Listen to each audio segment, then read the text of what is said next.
What are the legal implications of joint ownership and a cohabitation agreement for ownership and use of the property?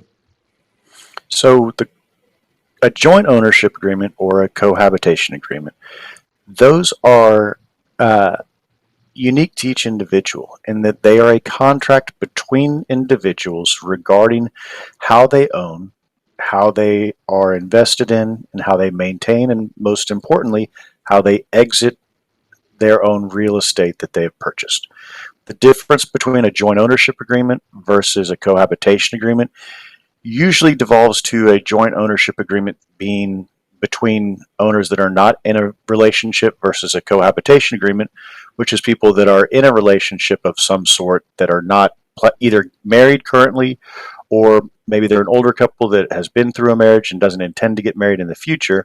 And so they want to outline what their stakes are in the real estate, what their obligations are, and how they move forward owning what is most everybody's largest asset in their life. And so by breaking down those responsibilities, putting a snapshot on what your contributions are, and then most importantly, trying to have some measure of civility and foresight as to how you get out of a property for the end game is the most important part to do, especially when you're in the beginning stages when everyone's happy, fun, and excited. Would you say that this is probably not common knowledge and not many people know about these two types of agreements?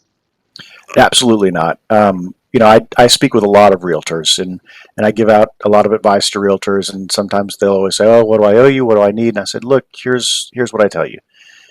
I do work for realtors, and I do it for you so that you can provide an asset to your clients. And the one thing that I think most everybody needs but doesn't know about is the cohabitation agreement. Cohabitation agreement is the one between a romantic relationship that's, as someone once told me, it's a prenup for your house.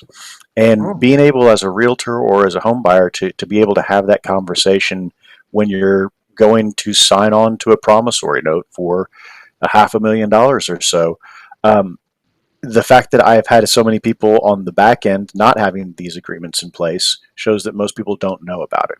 Now, joint ownership agreements are a little bit different because it's rare to own a primary residence with someone that you're not in a relationship with, or if you are owning a primary residence with somebody that you're not in a relationship with, it's generally a close family member.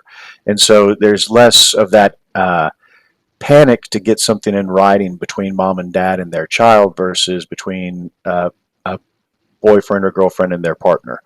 And so, as far as the awareness of it, no, most people don't know about it, and it amazes me that there's any reluctance to doing that, considering that if you don't have a plan, then you're left without a plan, and that's when you have to go to the courts to get one forced upon you, and that's a bad situation for everybody involved.